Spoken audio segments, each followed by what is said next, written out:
नमस्कार, कार्यक्रम हाम्रो यात्राबाट म हुँ आशिष छेत्री। समसामयिक सवालमा गहिरो चिन्तन गर्ने, बहस छलफल गर्ने र उज्यालो यात्राको बाटो पहिल्याउने यस कार्यक्रम हाम्रो यात्रा तपाईले सुन्दै आउनु भएको छ। सत्प्रयास मिडिया ग्रुपद्वारा उत्पादित यस कार्यक्रमको यो भाग 8औं श्रृङ्खला हो। मुलुकमा घोषणा गरिएका नगरपालिका मध्ये लिबाङ नगरपालिका सबैभन्दा कान्छो नगरपालिका मध्येमा पर्छ। सरकारले 2071 मङ्सिर 16 गते लिबाङलाई नगरपालिकामा घोषित गरेको थियो। रोल्पा जिल्लाका लिबाङ र खुमेल गाविसलाई मिसाएर लिबाङ नगरपालिका घोषणा गरेको थियो। दुर्गममा नगरपालिका घोषित भएपछि यसले के काम गरिरहेको छ, खास गरी नगरपालिका भन्नाले हामी के बुझ्न सक्छौं, पहिलेको गाविस र अहिलेको नगरपालिका बीच के भिन्नता रहेको छ, साथै नगरपालिकाले कसरी काम गर्छ, हामी यसपटक यी विषय वस्तुमा केन्द्रित भएर कार्यक्रम तयार पारेका छौं। यस कार्यक्रममा नगरवासीको प्रतिक्रिया, सरसफाइसँग सम्बन्ध महानुभावहरूको धारणा, नगर विकास समितिको अध्यक्षको भनाई र लिबाङ नगरपालिका कार्यकारी प्रमुखसँग समेत कुराकानी गरेका छौं। लिबाङ नगरपालिका घोषणापछि के कस्ता काम भइरहेका छन्, नगरवासीले यी कामलाई कसरी हेर्दै आइरहेका छन्, अथवा नगरपालिका भित्र के काम भइदिए हुन्थ्यो भन्ने सोचाइ छ नगरवासीको। यस कार्यक्रममै हामीले लिबाङ नगरपालिका भित्र बसोबास गर्दै आउनुभएका नगरवासीसँग प्रतिक्रिया लिने प्रयास गरेका छौं। के छ उहाँहरूको सुझाव, अबको परिस्थिति छ प्रतिक्रिया। नमस्कार, म लीलाराम सुनार, लिबाङ नगरपालिका वार्ड नम्बर 2। हिजो नगरपालिका नहुँदा र आजको अहिले नगरपालिका हुँदा केही फरक छ। तपाईँको विकासको सिलसिलामा, तपाईँको सरसफाइको सिलसिलामा हरेक क्षेत्रमा चाहिँ फरक छ। पहिले भन्दा अगाडि पारदर्शिता कुरा भए, तपाईँको धेरै चाहिँ आशा भन्दा हामीले गाविसको भन्दा अहिले चाहिँ आशा गऱ्यो भने बढी चाहिँ विकास पाउँछ भन्ने जनताको चाहिँ आशा छ। नगरपालिका भइदिएपछि त्यहाँ सम्पूर्ण पाउनुपर्ने सुविधा पाएपछि विकास भइदिएपछि राम्रो हुन्थ्यो भन्ने। नमस्कार, म जगबहादुर ओली, लिबाङ नगरपालिका वार्ड नम्बर 5 को संयोजक। लिबाङ गाविस हुँदा र लिबाङको नगरपालिका भइसकेपछि केही कुराहरू चाहिँ फरक भएको छ। जस्तै आज मात्रै फोहोर मैला सम्बन्धी कार्यक्रमहरू ट्रेनिङ भयो। फोहोर मैलाको बारेमा जे होस् पहिलेको भन्दा अहिले सुधार भइरहेको देखिन्छ र भवन आचार संहिताहरू पनि बनिरहेको देखिन्छ। त्यसपछि अब अलिकति लिबाङकै बजार एरिया बाहेकका दुर्गम गाउँहरू छ, लागू भएको चाहिँ छैन। अहिले फेरि नेपाल सरकारले त्यो हटायो, किन हटायो, तर पनि मान्छेको मानसिकतामा चाहिँ अब अलिकति घरलाई बलियो बनाउनु पर्ने रहेछ भन्ने गरी आएछ नि। अब नगरपालिका भइदिए त अब बाटो खुला हुनु पर्यो, बाटोमा पार्किङ हुन भएन, सुन्दर हुन पर्यो है। अब टुटीखेललाई ग्रिन पार्क भन्ने छ, त्यो साँच्चीकै ग्रिन पार्क भए राम्रो हुने हो। त्यसपछि जस्तै नगरपालिकाको आफ्नै भवन अगाडि पार्किङको व्यवस्था छैन, त्यो पार्किङको व्यवस्था हुनु पर्यो। बाइक ल्याउनु, त्यो ठाडो उकालोमा राखिन्छ, माथिबाट आएर बसले च्याप दिने हो कि त्यो बाइक पल्दिने हो कि, त्यस्तो छ। त्यो हुनाले सबै चिज चाहिँ व्यवस्थित भयो भने राम्रो। र कर मात्रै असुल्ने भन्दा पनि अब नगरपालिकाको विगत एरियाहरूमा पनि स्वास्थ्य, शिक्षा, यातायात, विद्युत, खानेपानी जस्ता चिजहरू त्यहाँसम्म जान पर्यो।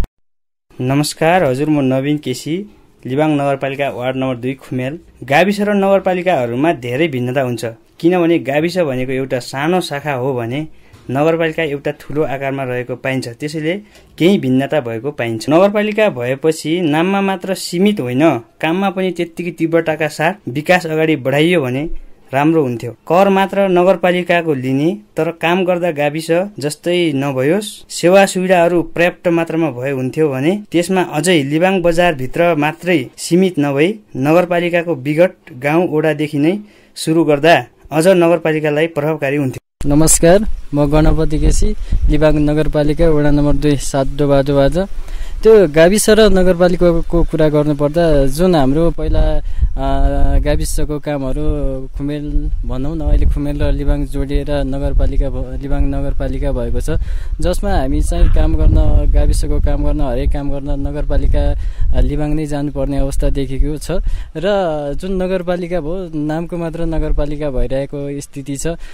जुन अब नगरपालिका भए तापनि हामी दूरदराज, नगरपालिकाको दूरदराजमा बसिरहेछौँ। यहाँ चाहिँ हामीलाई कुनै फ्यासिलिटी केही पनि छैन। त्यसकारणले पहिलाको नगरपालिका नगरपालिका र अहिलेको गाविस हुनुभन्दा पनि पहिलेकै गाविस भइदिए चाहिँ अझ त्यति बेला राम्रो काम भइरहेको थियो भने अहिले हामीलाई चाहिँ अलि अप्ठ्यारो महसुस चाहिँ भइरहेको कि भन्ने चाहिँ मनमा लागिरहेको। अब नगरपालिकाले भन्नुहुन्छ भने यो लिबाङ बजारलाई मात्रै केन्द्रित गरे जस्तो चाहिँ हामीलाई लागिरहेछ। नगरपालिकाले विभिन्न कार्यक्रमहरू ल्याउँछ, जस्तै सरसफाइ अभियान होइन, हरेक किसिमका कार्यक्रमहरू ल्याउँछ। लिबाङमा मात्रै केन्द्रित पत्र पत्रिका पढ्छौँ, नगरपालिकाले कार्यक्रम गरेको भनेको चाहिँ लिबाङमा मात्रै देखिरहेछ। मानौ यो खुमेल गाविस लिबाङ नगरपालिकामा समिति पनि एउटा कार्यक्रम पनि यहाँ खुमेलमा आएर गरिएको छैन। सरसफाइ बजार सरसफाइ पनि लिबाङकै कुरो छ हाम्रो, अनि सोलीचौर अनि लिबाङकै पनि अन्य वडाहरूमा चाहिँ त्यस्ता कार्यक्रमहरू पुग्न सकेका छैन। त्यसकारणले नगरपालिकाले चाहिँ जुन लिबाङ बजारलाई मात्र केन्द्रित गरेर चाहिँ नबसोस्, यो हाम्रो भनाइ हो। नगरपालिकाले चाहिँ 1 देखि 9 सम्म चाहिँ बराबर चाहिँ गरायता दियोस् भन्ने चाहिँ मेरो मूल मान्यता हो। अहिले सुन्नुभयो लिबाङ नगरपालिकाको विभिन्न स्थानमा बसोबास गर्ने नगरवासीहरूको प्रतिक्रिया। नगरभित्रको अवस्थाको बारे कुरा गर्दा सरसफाइलाई मुख्य रूपमा लिन सकिन्छ। यदि नगरलाई सफा राख्न सकियो भने नगरवासी सफा सुग्घर बन्ने त छँदैछ, नगरको समेत इज्जत जोगिन्छ। त्यसकारण नगरभित्र हुने गतिविधि बारे चर्चा चल्दा सरसफाइ क्षेत्रलाई भिन्न राख्न सकिन्न। नगरभित्रको सरसफाइ अवस्था कस्तो छ, नगरको मुख्य बजार लिबाङ बजार र भित्री गाउँहरूमा सरसफाइको अवस्था कस्तो छ, हामीले लिबाङ नगर विकास समितिका अध्यक्ष चिन्तामणि आचार्यसँग पनि कुराकानी गरेका छौँ। अब सुनौ आचार्यसँगको कुराकानी। लिबाङ नगरपालिकाको सरसफाइ अभियानलाई कसरी हेर्नु भएको छ? लिबाङ नगरपालिकाको सरसफाइको लागि चुनौतीपूर्ण छ। ढलको व्यवस्था छैन। सरसफाइ अभियान भर लाग्नको लागि सर्वप्रथम धेरै जसो व्यक्तिहरूलाई ज्ञानको अभाव छ, फोहोर मैला राख्ने स्थानको अभाव छ, इत्यादि धेरै कुराहरूको व्यवस्था गर्नु पर्नेछ। नगरको सडक व्यवस्थापन गर्न अहिलेसम्म कुन कार्यहरू भए? सडक व्यवस्थापन गर्न अधिक्रमण गरी सार्वजनिक ठाउँमा बनेका ढेप्रीहरू हटाउने र जानकारीको लागि सडकले चर्चने ठाउँहरू छुट्याउन चिनो लगाउने काम भइसकेको छ। नगरपालिका स्वच्छ सफा हराभरा बनाउन कसको के भूमिका आवश्यक हुन आवश्यक छ? त्यसमा तपाईँको आफ्नो योजना के छ? नगरपालिकालाई स्वच्छ हराभरा बनाउन नगरवासी सम्पूर्णको भूमिका आवश्यक छ। नगर विकास समितिको टाउन प्लानिङ गराउने, आवश्यक ठाउँहरूमा बाटो ढल निर्माण गर्ने, अन्य आवश्यक पर्ने कार्यहरू क्रमशः परिपूर्ति गर्दै लैजाने कार्य। नगरवासीलाई फोहोर मैलाको खराबी बारे ज्ञान दिलाई सरसफाई गर्न लगाउने, ढलको व्यवस्था गर्ने, फोहोर फाल्ने ठाउँको निश्चित गर्ने, निर्माण भएको शौचालयको सेफ्टी ट्याङ्की खुला रूपमा ढलमा छोड्ने धेरै नगरवासीहरूको भएको हुँदा सोको व्यवस्थित गर्न लगाउने र कसैले पूर्ववत छोडेमा जरिवाना गर्ने कानून बनाई लागू गर्ने, प्रचार प्रसार र व्यवस्थित गर्दा पनि फोहोर मैला गर्न नछोड्ने व्यक्तिलाई कानून लगाई जरिवाना गर्ने व्यवस्था गर्ने, नगरवासीलाई आवश्यक पर्ने न्यूनतम आवश्यकताहरू परिपूर्ति गर्ने व्यवस्था गर्ने, टाउन प्लानिङको व्यवस्था गर्ने इत्यादि। नगर सरसफाइका सम्बन्धमा अहिले बोल्दै हुनुहुन्थ्यो लिबाङ नगर विकास समितिका अध्यक्ष चिन्तामणि आचार्य। लिबाङ नगरलाई सफायुक्त बनाउन युवाहरूले समेत चासो बढाए। नगरलाई सफा बनाउन सकिए नगरवासी सफा बन्न सक्छन् भन्ने अभिप्राय नगरभित्र सरसफाइ अभियान समेत चलाइयो। यस अभियानलाई स्थानीय प्रशासन अधिकारी, नेपाली सेना र प्रहरीका अधिकारीहरूले पनि सघाए। कस्तो छ त लिबाङ बजारभित्रको सरसफाइ अभियान? खास गरी पछिल्लो समयमा नगर सफा बनाउन कतिपय युवाहरूले समेत चासो देखाए। यस्तै चासो बढाउने मध्येमा पर्नुहुन्छ नेकपा माओवादी रोल्पाका सहसेक्रेटरी भविन्द्र आचार्य छेत्री। 10 वर्ष सशस्त्र युद्धमा प्रत्यक्ष होमिएर स्वैच्छिक अवकाश रोजेर घर फर्किएपछि लिबाङ नगर सफाइ अभियानका संयोजकको भूमिका निर्वाह गरिसक्नुभएका उहाँले हामीले नगरपालिका भित्रको सरसफाइ अभियानलाई कसरी हेर्नु भएको छ भनेर सोधेका थियौँ। सरसफाइ अभियान भन्ने कुरो यो मात्रामा हुँदैन, गुणमा हुन्छ। यो आज सरसफाइ गर्ने, भोलि नगर्ने, पर्सि गर्ने नि पर्सि नगर्ने भन्ने खालको हुँदैन। सरसफाइ कस्तो भएछ भन्ने कुरा फेरि हामीले दिनदिनै हेरेर यसको परिणाम निकाल्न सक्दैनौँ।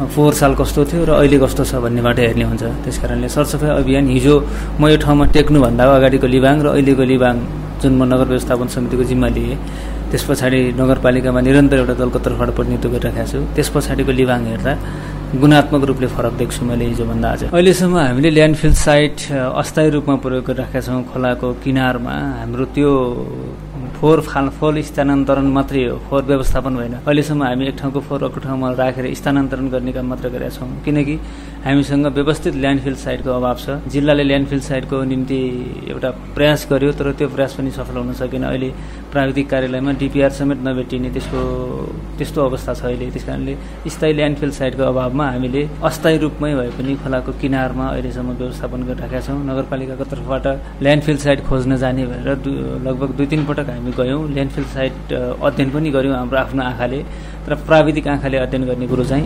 अहिलेसम्म सम्भव भएको छैन। जब नगरपालिकाले त्यसको बारेमा प्लान बनायो भने विस्तृत अध्ययन गरेर मात्रै त्यो स्थायी ल्यान्डफिल साइटको बारेमा भन्न सकिएला। योजना त योभन्दा अगाडि नगर व्यवस्थापन समिति निर्माण गर्दा नै मैले विस्तृत प्रतिवेदन पेश गरिसकेको छु। लिबाङ नगरपालिकालाई कस्तो बनाउने भन्ने बारेमा त्यसबेला नगरपालिका पनि भनेको थिएन। हामीले एउटा लक्ष्य लिएका थियौँ कि लिबाङलाई नगरपालिकाको स्तरमा उठाउने। अहिले नगरपालिका पनि बनिसक्यो। भूमिकाको विषयमा भन्ने हो भने कसको के भूमिका छैन भन्दा हुन्छ।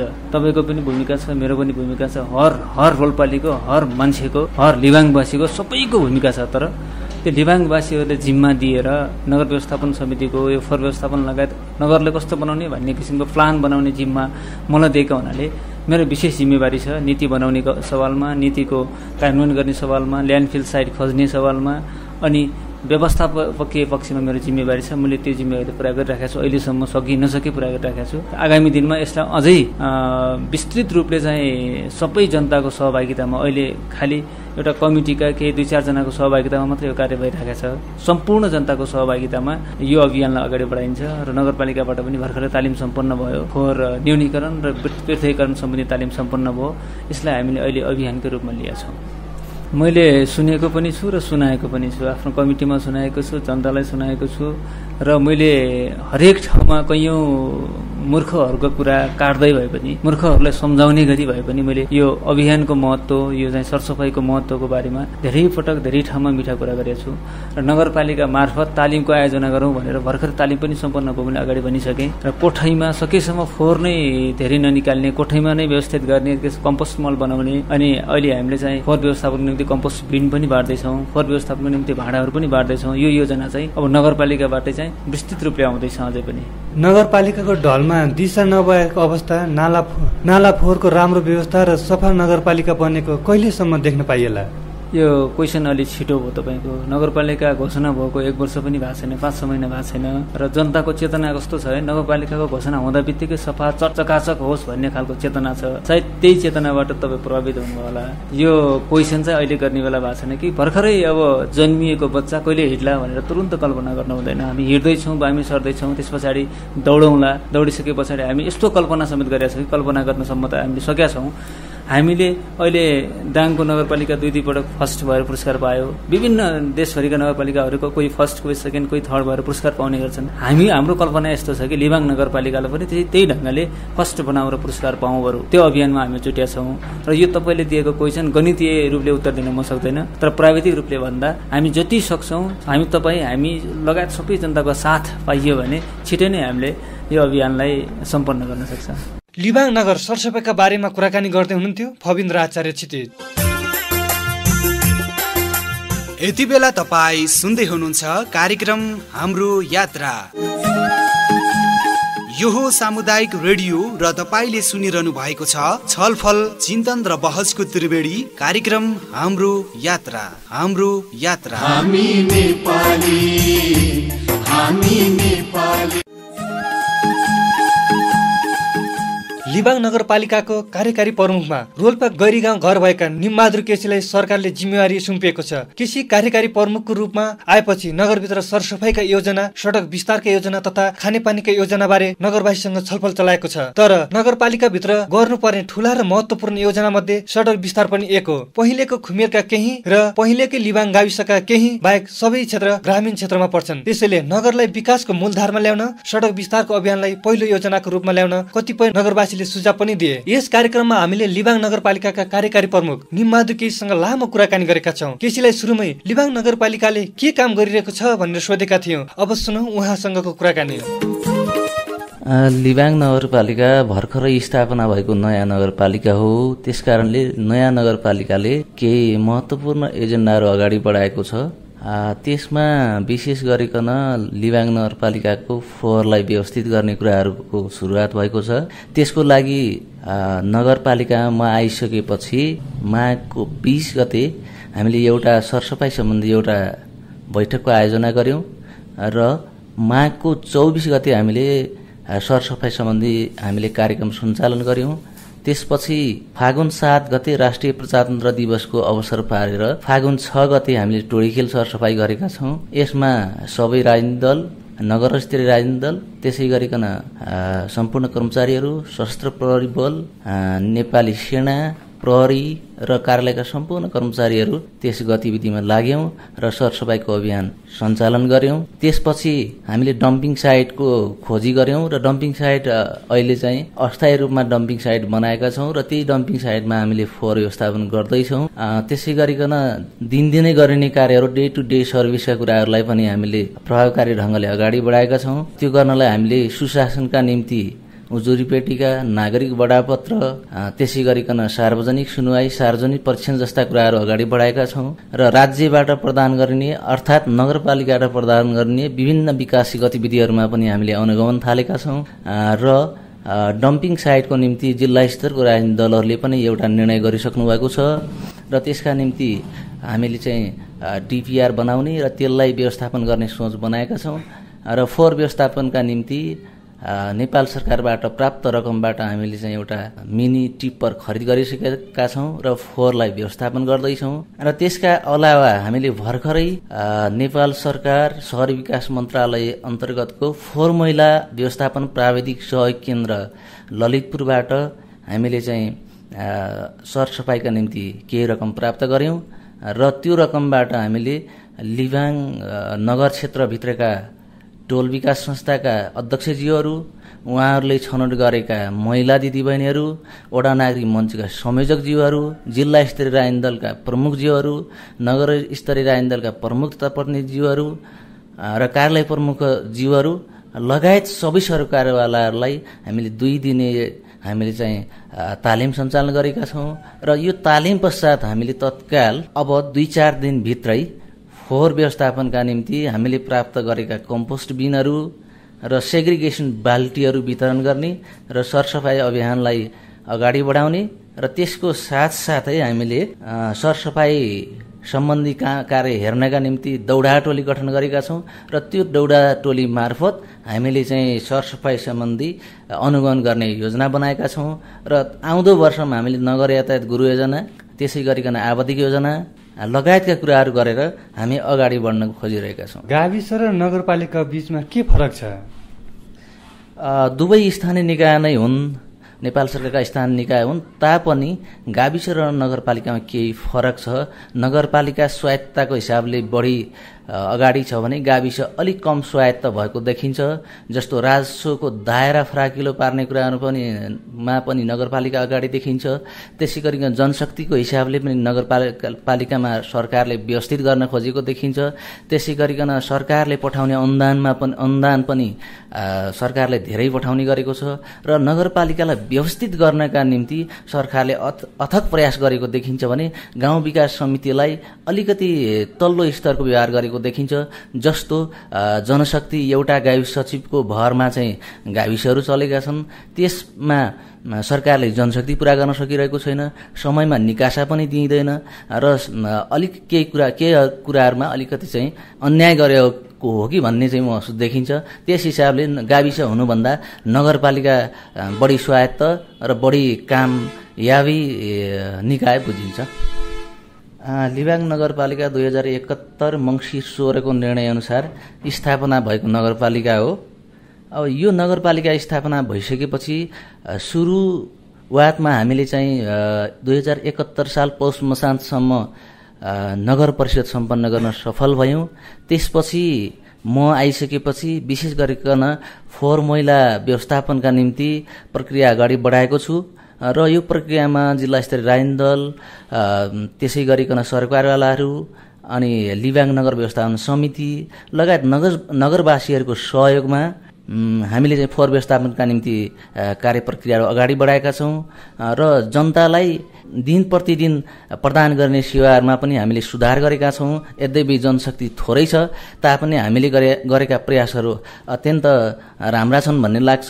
तैपनि हामी त्यसलाई पनि सुधार गरी काम कुराहरूलाई छिटो र प्रभावकारी बनाउने प्रयास गरिरहेका छौँ। यसबाहेक सरसफाइका निम्ति पनि केही पहलहरू अगाडि बढाएका छौँ। डम्पिङ साइट निर्माणका निम्ति अगाडि बढाएका छौँ र अन्य गतिविधिहरू पनि हामीले सुरुवात गरेका छौँ। जस्तो कि सडक बाटोहरूका कुराहरूलाई लिबाङ बजारमा अलिकति विस्तार गर्नका निम्ति पनि हामीले कुराहरू अगाडि बढाएका छौँ। जस्तो र सडक बढाउनका निम्ति नक्साङ्कन गर्ने कार्य पनि भर्खरै सकिएको छ। त्यसै गरिकन सार्वजनिक बाटो र सार्वजनिक जग्गा अतिक्रमण गरी बनाइएका घरहरूलाई भत्काउनुपर्छ भन्ने हामीले अभियान चालेका छौँ र त्यसबाट केही सुधारहरू पनि भएको छ। त्यसै गरिकन सडकमा चाहिँ फोहोर फाल्ने कुराहरूलाई पनि निरुत्साहित गर्नका निम्ति हामीले प्रयास गरेका छौँ। अनि सेफ्टी ट्याङ्कीहरू नभएका घरहरूलाई तुरुन्त सेफ्टी ट्याङ्की निर्माण गर्न पनि हामीले चाहिँ अनुरोध गरेका छौँ। त्यसको साथसाथै हामीले घरको छतबाट निस्कने पानीहरूलाई नाला बगाउन पनि हामीले चाहिँ प्रयास गरेका छौँ। नगरभित्र सडक विस्तार गर्ने, भौतिक संरचना निर्माण गर्दा प्राविधिक जाँच गराउने र व्यवस्थित बस्ती बसाल्न खालका कामलाई अघि बढाउनु भएको सुनिएको छ। के कस्तो परवाह पाइएको छ? नगरभित्रका सडक विस्तार गर्नका निम्ति हामीले नगर स्तर र जिल्ला स्तरका राजनीतिक दलहरूसँग र सरकारवालाहरूसँग हामी निर्णय गरेका छौँ र छलफल गरिसकेपछि हामी सडक विस्तार गर्नका निम्ति बजार क्षेत्रभित्रका सडकहरूलाई कम्तीमा 7 मिटर पुर्याउनुपर्छ र 2टा चाहिँ गाडीहरू ओहोरदोहोर गर्न सक्ने खालको सडक निर्माण गर्नुपर्छ भन्ने हामीले सोच बनायौँ र त्यसका निम्ति हामीले एउटा टिम गठन गर्यौँ र त्यो टिम प्लस नापी कार्यालयका प्राविधिक जीवहरूबाट हामीले चाहिँ सडक विस्तार गर्दा कतिसम्म पुग्दा जनतालाई चाहिँ कम क्षति हुन्छ र हाम्रा सडकहरू विस्तार हुन्छ भन्ने कुरालाई नक्साङ्कन गर्यौँ र नक्साङ्कन गरिसकेपछि त्यसलाई कसरी चाहिँ जनसहभागितालाई चाहिँ हामीले चाहिँ जनसहभागिता प्राप्ति गर्ने र उहाँहरूको सहमतिमा कम क्षतिमा हाम्रो सडक विस्तार गर्ने भन्ने कुरालाई चाहिँ हामी छलफलमै छौँ र त्यो सायद हामी छिट्टै गर्छौँ होला।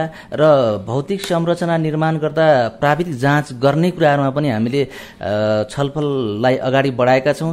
यद्यपि 72 साल वैशाख 12 गतेको भूकम्पपछि सरकारले 2072 साल जेठ 4 गतेको उप प्रधानमन्त्रीज्यूको निर्णयबाट 2 तल्लाभन्दा माथिका घरहरू नबनाउने हामीले सर्कुलर पाएका थियौँ र त्यसैकै आधारमा हामीहरूले फेरि फिल्डमा गएर जाँच गऱ्यौँ, हेऱ्यौँ, अनुगमन गऱ्यौँ र बन्दी गरेका घरहरूलाई 2 तल्लाभन्दा माथि बनाउनु हुँदैन भनेर हामीले वार्निङ पनि गऱ्यौँ र गर्दै गर्दा फेरि नेपाल सरकारको निर्णयले तत्काललाई चाहिँ त्यो कुराहरू चाहिँ रोक्न भनियो र हामीले प्राविधिक जाँच गर्ने कुरालाई रोकेका छौँ र आगामी आर्थिक वर्षदेखि सरकारले छुट्टै एउटा नीति बनाउँदैछ।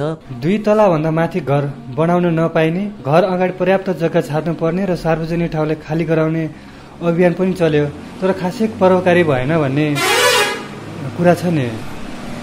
2 तल्लाभन्दा माथि घर बनाउन नपाइने भन्ने नेपाल सरकार सङ्घीय मामिला तथा स्थानीय विकास मन्त्रालयका मान्य मन्त्रीज्यूको निर्णयअनुसार हामीले 2072 जेठ 4 गतेदेखि रोका गऱ्यौँ र हामीले त्यो घर निर्माण गरिरहेका व्यक्तिहरू कहाँ पुग्यौँ र उहाँहरूलाई 2 तल्लाभन्दा माथि नबनाइदिनुहोस्, अहिलेलाई असार मसान्तसम्म रोकिदिनुहोस् भनेर हामीले अनुरोध पनि गऱ्यौँ।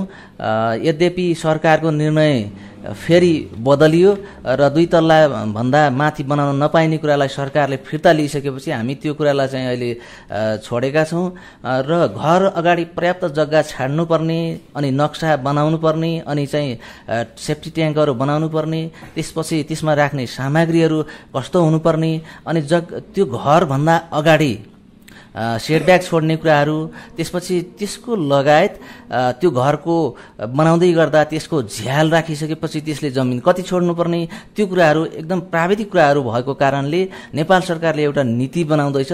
त्यो नीतिभित्र रहेर हामीले चाहिँ तत्काललाई चाहिँ एउटा भवन निर्माण निर्देशिका बनाउँदैछौँ र त्यो भवन निर्माण निर्देशिका बनाइसकेपछि त्यसमा बनाउनु पर्ने घरहरूको बारेमा हामीले एउटा निचोड पाउनेछौँ र सार्वजनिक ठाउँमा भएका जग्गा घरहरू टहराहरू हटाउने अभियानलाई पनि हामीले चालेका छौँ, हामीले प्रयास गरेका छौँ र उहाँहरूलाई अनुरोध गरेका छौँ र केही ठाउँमा सार्वजनिक जग्गामा भएका घरहरू टहराहरू भत्काउने काम पनि भएको छ र साथ दिइराख्नु भएको छ हामीलाई र हामी त्यो अभियान पछाडि हटेका छैनौँ, लागिरहेका छौँ र यसको साथसाथै हाम्रो सडकमालाई अतिक्रमण गरी निर्माण सामग्री थुपार्ने गाडीहरू चाहिँ पार्किङ गरिदिने कुराहरूलाई पनि हामी तत्काल हटाउनको निम्ति प्रयास गर्ने जमर्कोमा छौँ।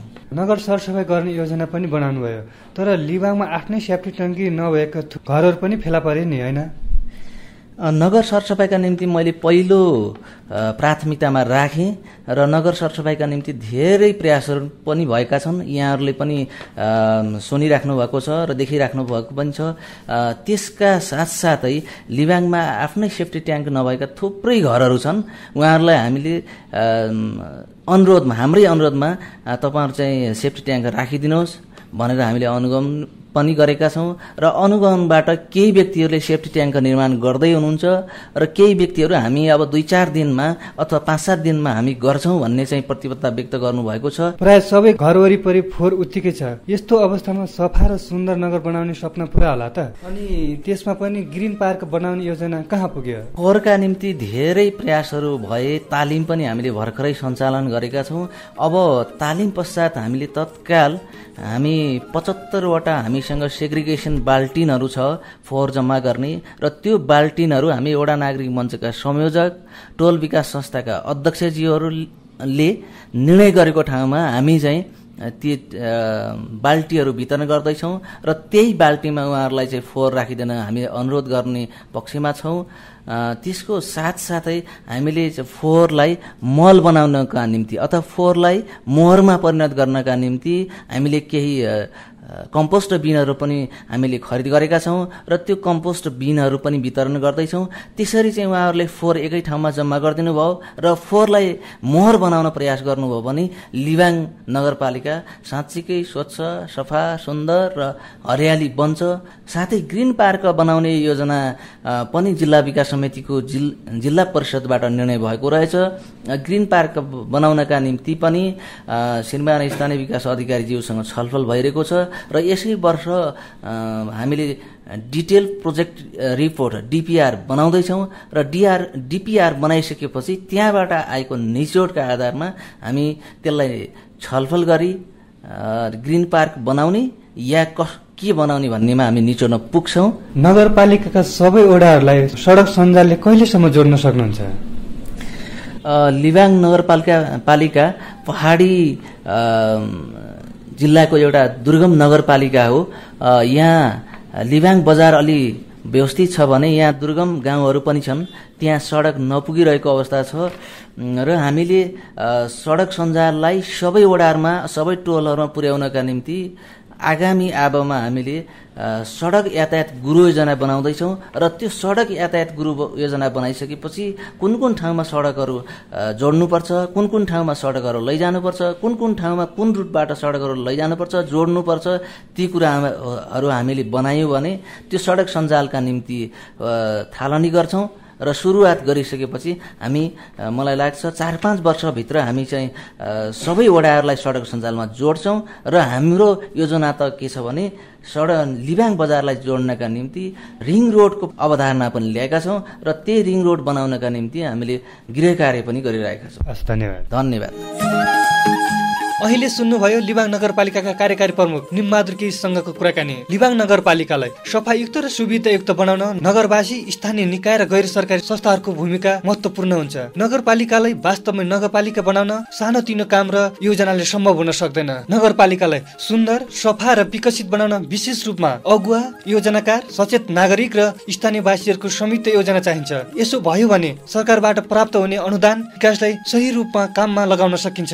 साथै पूर्ण रूपमा सुविधायुक्त बनाउन पनि नगरवासीहरू लागि पर्नुपर्ने हुन्छ। कुन ठाउँमा बसबारको बनाउने, सडक कति चौडाइको बनाउने, खानेपानीका पाइप र धारा कसरी व्यवस्थित गर्ने तथा नगरभित्र सडक कुन प्राथमिकताले बनाउने भन्ने कुरा नगरवासीसँग व्यापक छलफल र चासोबाट गर्न सक्नुपर्छ। तब मात्र नगर सुन्दर एवं विकसित बनाउन सकिन्छ। अझ स्थानीय निकायमा निर्वाचित जनप्रतिनिधि नभएको यस अवस्थामा नगरवासीको थप महत्त्वपूर्ण चासो र चिन्ता रहनुपर्छ। यसका निम्ति नगर र गाउँका शिक्षक, बुद्धिजीवी, महिला, नागरिक समाज, कर्मचारी र विद्यार्थी सबैले उत्तिकै जिम्मेवारीका साथ नगरपालिकालाई दबाव, सुझाव र सहयोग गर्नुपर्ने आवश्यकता रहन्छ। कार्यक्रम हाम्रो यात्रा आजलाई यति। आजको कार्यक्रमको उत्पादनका स्रोत व्यक्तिहरू केबी डागी, मौसम रोका मगर, घनश्याम आचार्य, खेम बुढा, सन्तोष शर्मा, खेम गाउँले र चाङ चिरागलाई धन्यवाद। कार्यक्रम हाम्रो यात्रा तपाईँलाई कस्तो लाग्यो? हामीले तपाईँको प्रतिक्रिया, सल्लाह, सुझावको प्रतीक्षा गरेका छौँ। हामीलाई प्रतिक्रिया, सल्लाह, सुझाव दिन हाम्रो इमेल ठेगाना हो हाम्रो यात्रा smg@gmail.com। साथै तपाईँले हाम्रो फेसबुक पेजमा पनि प्रतिक्रिया दिन सक्नुहुन्छ। हाम्रो फेसबुक पेज हो facebook.com/हाम्रो यात्रा smg। यसका साथै तपाईँले सुनिरहनु भएको यसै रेडियोमा पनि तपाईँको प्रतिक्रिया र सुझाव पठाउन सक्नुहुन्छ। प्राविधिक मित्रलाई धेरै धेरै धन्यवाद। हाम्रो यात्राको आजको श्रृङ्खलाबाट म आशिष पनि बिदा हुन्छु। नमस्ते।